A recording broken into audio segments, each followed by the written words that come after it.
Assalamualaikum warahmatullahi wabarakatuh. Saya Mariana Dwi Siswandari, perwakilan dari kelompok 4, akan mempresentasikan hasil diskusi kami, yaitu materi asuhan keperawatan dengan pasien glaukoma. Yang pertama, kita perlu tahu apa itu glaukoma.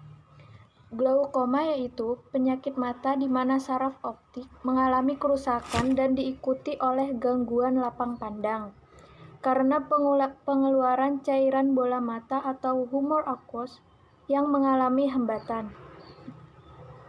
Kerusakan tersebut dapat terjadi secara mendadak atau perlahan tergantung dengan tekanan bola mata penderita. Kemudian, etiologi atau penyebab glaukoma yaitu glaukoma disebabkan karena bertambahnya produksi cairan mata oleh badan siliar dan berkurangnya pengeluaran cairan mata di daerah sudut balik mata di celah pupil. Menurut Ilyas dan Yulianti 2017. Yang kedua, glaukoma primer tidak diketahui penyebabnya dan bersifat turunan, sedangkan glaukoma sekunder adalah sebaliknya. Glaukoma sekunder disebabkan karena beberapa hal, seperti yang pertama, kondisi inflamasi pada mata dengan edema yang menutup kanal sklem.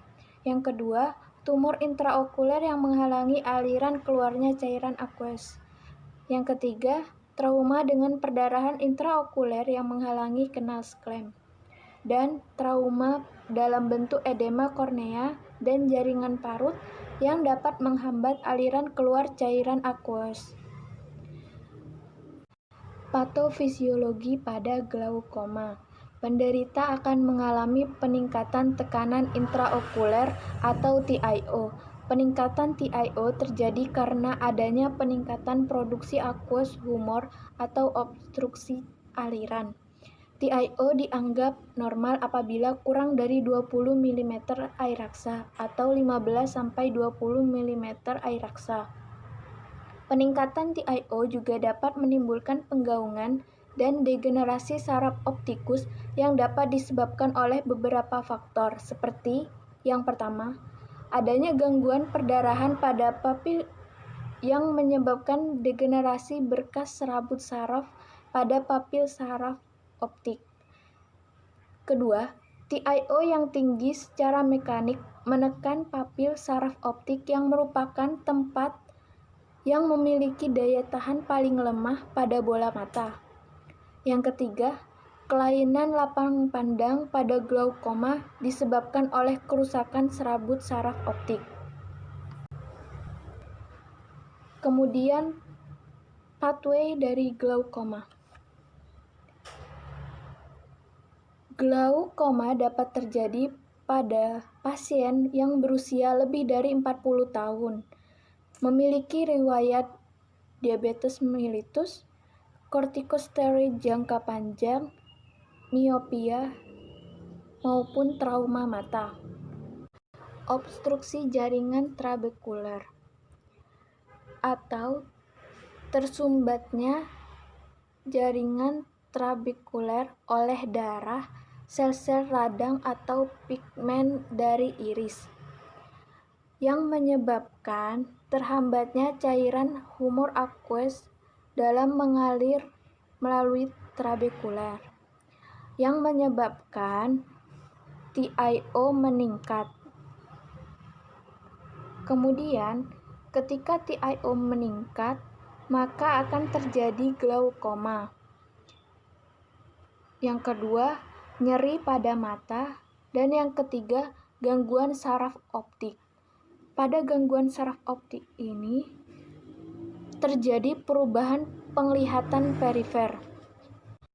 Perubahan penglihatan perifer yaitu ketidakmampuan melihat hal yang berada jauh dari titik fokus penglihatan, sehingga apabila tidak segera ditangani, maka akan menyebabkan kebutaan.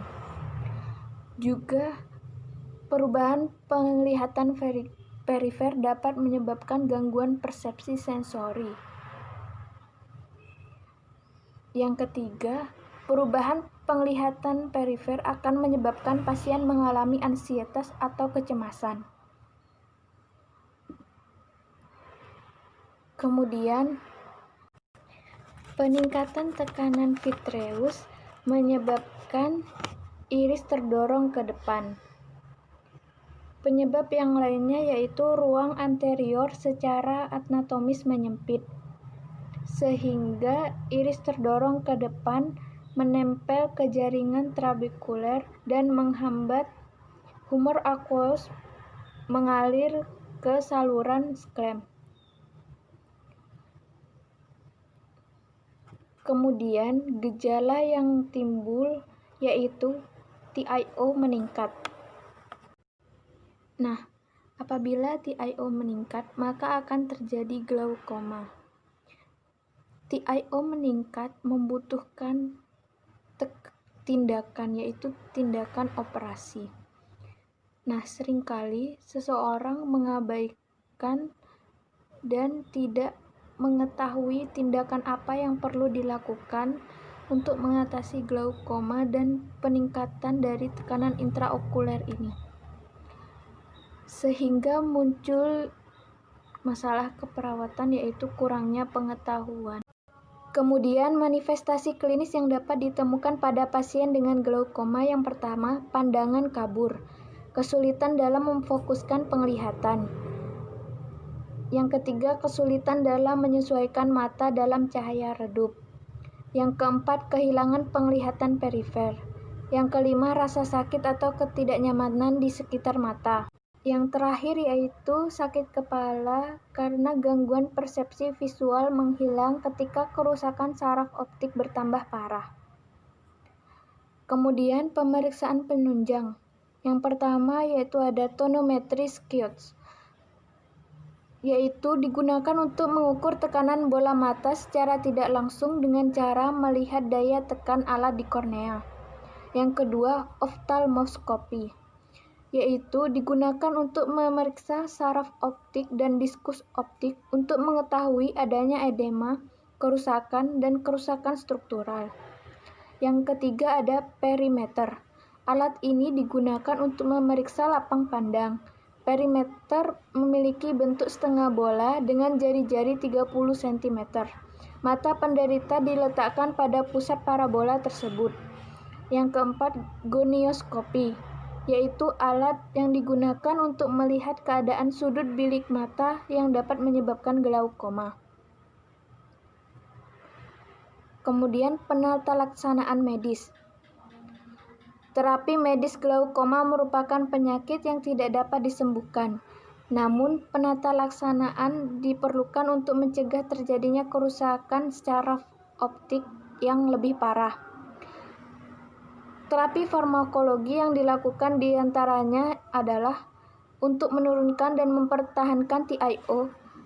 Penderita diberikan medikasi topikal secara bertahap mulai dengan dosis rendah hingga lebih tinggi.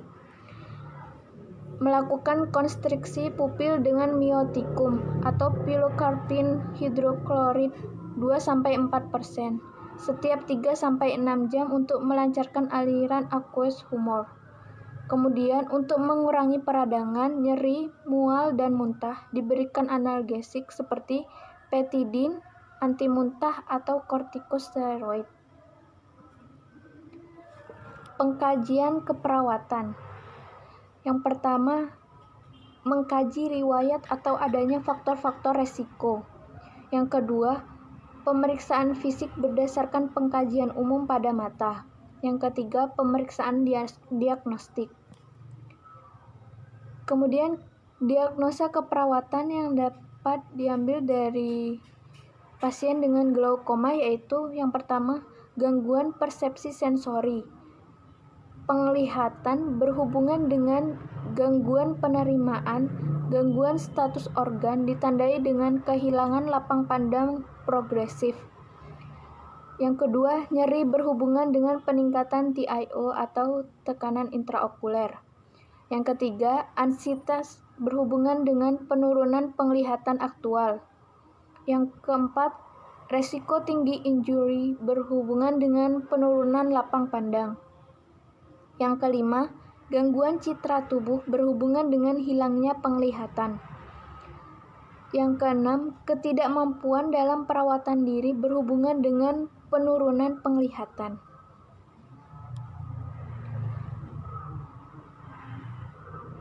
Contoh perencanaan dan implementasi yang dapat dilakukan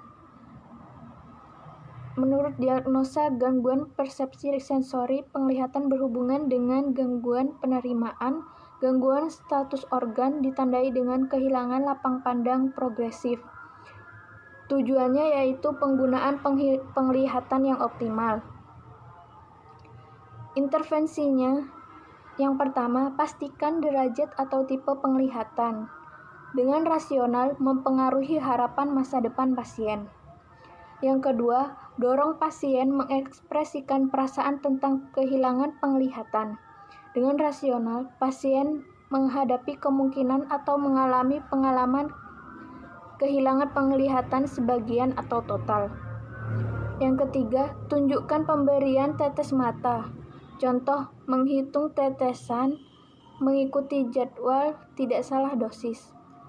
Rasionalnya, mengontrol tekanan intraokuler, mencegah kehilangan penglihatan lanjut. Kemudian, lakukan untuk membantu pasien menangani keterbatasan penglihatan. Contohnya, atur perabot, kurangi kekacauan, perbaiki sinar suram, dan masalah penglihatan malam. Dengan rasional, menurunkan bahaya keamanan sehubungan dengan perubahan lapang pandang. Yang terakhir, kolaborasi pemberian acetazolamid atau Diamox. Dengan rasional, menurunkan laju produksi aqueous humor. Terima kasih atas perhatiannya. Mohon maaf apabila ada kesalahan dan kekurangan. Wassalamualaikum warahmatullahi wabarakatuh.